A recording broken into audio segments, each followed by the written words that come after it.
अस्सलाम वालेकुम स्टूडेंट्स। आज जो हमारे पास टॉपिक है वो है effect of temperature on the solubility. Last one जो हमने डिस्कस किया था वो आपके पास था सॉल्युबिलिटी। सॉल्युबिलिटी होती क्या थी आपके पास? बेसिकली सोल्यूट और सॉल्वेंट की इंटरेक्शन होती थी। आज जो हमने डिस्कस करना है वो आपके पास एक फैक्टर है जिसकी वजह से सॉल्युबिलिटी आपके पास चेंज हो जाती है। फर्स्ट वन फैक्टर जो हम एक्सप्लेन कर रहे हैं that is effect of temperature on solubility. ठीक है, जनरली ऐसा होता है आपके पास कि solubility increases with increase of temperature as consider solubility of solid in the liquids. Generally आपके पास वो इस चीज़ को ऐसे एक्सप्लेन कर रहे हैं कि सॉल्युबिलिटी आपके पास क्या हो जाती है, इंक्रीज़ हो जाती है जैसे जैसे आप टेम्परेचर को क्या करते हैं, इंक्रीज़ करते हैं। वो कहते हैं ये जो रूल है ये ज़्यादातर तब आप ऑब्ज़र्व करते हैं जब आप एक सॉलिड सोल्यूट को लेकर लिक्विड सॉल्वेंट के अंदर डिज़ोल्व कर रहे होते हैं। फॉर एग्ज़ाम्पल अगर आप शुगर लेते हैं और उसको वाटर में डिज़ोल्व करते हैं तो ऐसा ही होता है आपके पास कि जैसे जैसे आप टेम्परेचर इंक्रीज़ करते हैं more amount of the sugar will dissolve in the water. अब हम इसकी प्रॉपर रीज़न डिस्कस करते हैं कि why solubility increases with rise of temperature. वो कहते हैं ये basically due to weaker intermolecular forces की वजह से होता है ऐसा कि सॉल्युबिलिटी इंक्रीज़ कर जाती है with rise of temperature. Okay, this is due to weaker intermolecular forces between the solute molecules. For example, अगर आप ले रहे हैं NaCl, जैसे जैसे आप टेम्परेचर इंक्रीज़ करेंगे तो मॉलिक्यूल्स NaCl जो है वो आपके पास कम्बिनेशन है Na positive ion and Cl negative ions जो कि आयोनिक कंपाउंड है आपके पास। जैसे ही आप टेम्परेचर इंक्रीज़ करेंगे तो Na पॉजिटिव और Cl नेगेटिव की सेपरेशन स्टार्ट हो जाएगी, मीन उनकी इंटर मॉलिक्यूलर फोर्सेस आपके पास क्या होना शुरू हो जाएंगी, वीक होना शुरू हो जाएंगी। As a result there solubility in the water will be goes on increasing which becomes more weaker by increasing temperature. वो कहते हैं वो फोर्सेस आपके पास और ज़्यादा वीक होती जाती हैं जैसे जैसे आप टेम्परेचर की अमाउंट या टेम्परेचर को क्या करते रहते हैं, इंक्रीज़ करते रहते हैं। ठीक हो गया। ये तो आपने जनरल सॉल्युबिलिटी का टेम्परेचर का इफेक्ट देखा है ऑन द सॉल्युबिलिटी। लेकिन बेसिकली आपके पास 3 results obtained by increasing temperature. Okay, we discuss them one by one. There are 3 cases as we increase the temperature. Case 1 is solubility increases with increase of temperature. इसका मतलब ये है कि generally ऐसा या basic जो first case है उसमें ऐसा होता है कि अगर आप टेम्परेचर इंक्रीज़ करते हैं तो सॉल्युबिलिटी आपके पास क्या हो जाती है, इंक्रीज़ हो जाती है इन सम सॉलिड सोल्यूट्स। उसकी एग्जांपल उन्होंने क्या दी हुई है, KNO3। KNO3 के केस में क्या होता है कि अगर आप टेम्परेचर इंक्रीज़ करते हैं तो सॉल्युबिलिटी क्या होना शुरू हो जाती है, इंक्रीज़ होना शुरू हो जाती है। केस 2 में आपके पास क्या है कि solubility of some solid solute goes on decreasing with increase of temperature. अगर आप क्या करते हैं कि टेम्परेचर इंक्रीज़ करते हैं तो सॉल्युबिलिटी क्या होना शुरू हो जाती है, डिक्रीज़ होना शुरू हो जाती है। इसकी एग्जांपल आपके पास क्या है, Na2SO4, cobalt sulphate and some other salts. Similarly case 3 में हमारे पास क्या आता है कि solubility of some solid solute remains constant with increase of temperature, that is approximately constant, not true constant. For example in the case of NaCl. Now we discuss the reason of one by one from all 3 cases, that is case 1, case 2 and case 3. In the first case, as we increase the temperature, solubility goes on increasing. In case 2, as we increase the temperature, solubility goes on decreasing, and in the third case, solubility remains constant with rise of temperature. Okay, reason क्या है इन तीनों की? Basically आपके पास the variation of solubility with the temperature are predicted by the enthalpy of solution. Delta H represents the enthalpy that is for solution and not represents the standard conditions. Standard conditions mean temperature remains constant, that is 25 degrees centigrade, pressure is constant, that is 1 atmosphere, and concentration is also constant, that is 1 molar solution you have considered, mean not represents the standard conditions. Okay, हम first case discuss करते हैं। For example आपने कहा कि जैसे ही आपके पास temperature increase होता है सॉल्युबिलिटी क्या हो जाती है, इंक्रीज़ हो जाती है। ठीक है, एग्जांपल आपने इसकी लिखी थी KNO3। Solubility of KNO3 rapidly increases with rise in temperature. This is due to large amount of that is enthalpy of solution value. For example अगर आप KNO3 को देखते हैं तो इसके लिए जो वैल्यू है वो है +36 किलो जूल पर मोल। That value is too much high and plus sign represents that the reaction is endothermic. And endothermic का आप क्या समझते हैं कि इसमें आपके पास एनर्जी क्या होती है, रिक्वायर्ड होती है। अगर एनर्जी रिक्वायर्ड है, आप टेम्परेचर इंक्रीज़ कर रहे हैं, इसका मतलब आप एनर्जी प्रोवाइड कर रहे हैं, then this reaction is favorable. Okay, means solubility goes on increasing as you increase the temperature, because this reaction needs some amount of energy as you consider it from the endothermic process. Okay, next आपके पास जो case 2 है उसमें आपने कहा है कि जब आप टेम्परेचर इंक्रीज़ करते हैं सॉल्युबिलिटी आपके पास क्या हो जाती है, डिक्रीज़ हो जाती है. ठीक हो गया.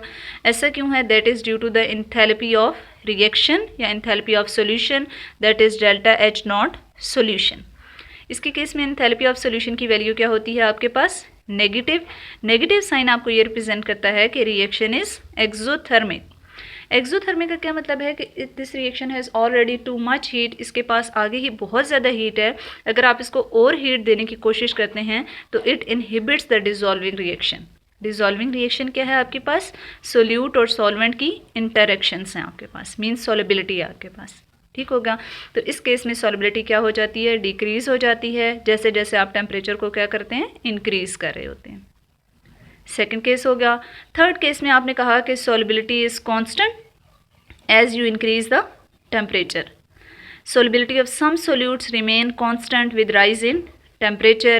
इसकी एग्जांपल आपके पास क्या आ जाती है, NaCl. NaCl की जो solubility है that is approximately remains constant. Why?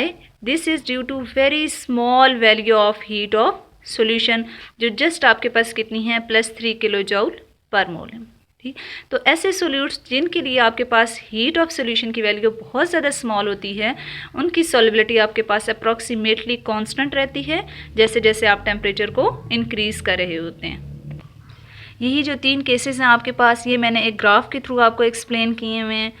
सबसे पहले हम देखते हैं कि जो ग्राफ हम बनाते हैं in case of solubility versus temperature, this graph is called as solubility curve. इसका एक प्रॉपर नेम है, a curve drawn between the solubility and the temperature is called as solubility curve.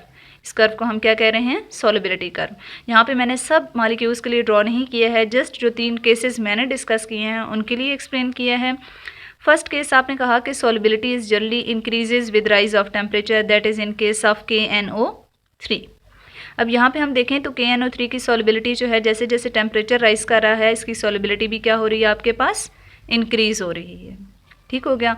इसी तरह नेक्स्ट आपने कहा कि सॉल्युबिलिटी क्या करती है, डिक्रीज़ कर रही होती है जैसे जैसे टेम्परेचर इंक्रीज़ करता है. और वो आपने किसकी एग्जांपल कोट की है यहाँ पे, कोबाल्ट सल्फेट की. सोडियम सल्फेट का भी सेम ट्रेंड आपको ऑब्जर्व करने को मिलेगा. ठीक हो गया. थर्ड जो आपके पास क्या है वो है NaCl की सॉल्युबिलिटी, जो आपने कहा है it approximately remains constant as you increase the temperature. Okay, ये तीनों केसेस आपने डिस्कस किए हैं और ये सारा आपने किस बेस पे डिस्कस किया है, enthalpy of solution, that is basically a standard enthalpy of solution. जिनकी रिमेन आपके पास सॉल्युबिलिटी कांस्टेंट रहती है उनमें आपने कहा कि उनकी जो हीट ऑफ एंथैल्पी की वैल्यू है वो बहुत ज़्यादा स्मॉल होती है, इसलिए उसका इतना ज़्यादा इफेक्ट ऑब्जर्व नहीं कर सकते आप. ठीक हो गया. इनकी हीट ऑफ एंथैल्पी की वैल्यू पॉजिटिव होती है, मीन इनको हीट रिक्वायर्ड होती है, एंडोथर्मिक रिएक्शन होता है. अगर आप टेम्परेचर इंक्रीज़ करेंगे तो वो सॉल्युबिलिटी क्या होगी, फेवरेबल होगी आपके पास. ठीक हो गया. इसमें एक्सोथर्मिक रिएक्शन होता है, एक्सोथर्मिक की वजह से वो रिएक्शन फेवरेबल नहीं रहता आपके पास. ठीक हो गया. That is the effect of temperature on the solubility. Next एक सेकेंड फैक्टर है आपके पास, that is effect of pressure on the solubility. Pressure is the property, generally the property of gases, इसीलिए आपके पास जो प्रेशर का ज़्यादा इफेक्ट आपको देखने को मिलेगा वो इन केस ऑफ गैसेज होगा आपके पास. ठीक है.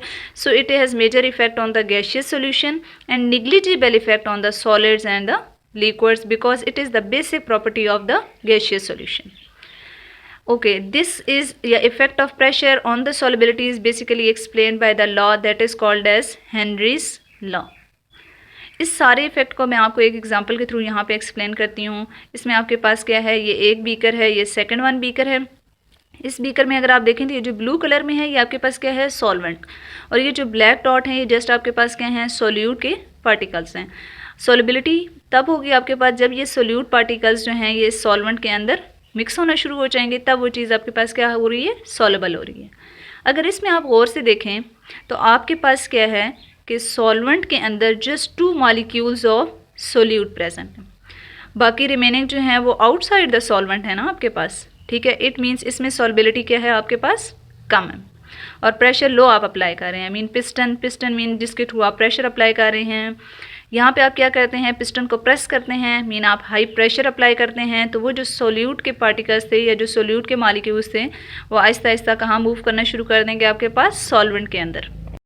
जब वो आपके पास सॉल्वेंट के अंदर आना शुरू हो जाएंगे तो इसका मतलब ये है कि उसकी सॉल्युबिलिटी क्या होना शुरू हो जाएगी, इंक्रीज़ होना शुरू हो जाएगी, क्योंकि अब देखें most of the solute particles are present in the solvent. अगर वो सॉल्वेंट के अंदर हैं इट मीन्स उनकी सॉल्युबिलिटी यहाँ पे क्या हो चुकी है, इंक्रीज़ हो चुकी है।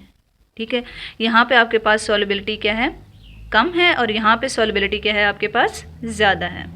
आपके पास होता क्या है कि in case of gases generally solubility goes on increasing as you increase the pressure. High pressure apply करेंगे, more of the solute will be dissolved in the solvent, mean solubility क्या हो जाती है, आपके पास इंक्रीज हो जाती है। ठीक हो गया, जस्ट प्रेशर का एक ही केस है, mean solubility increases with increase of temperature.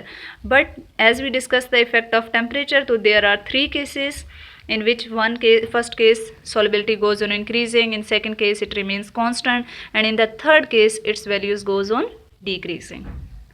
Okay, best of luck.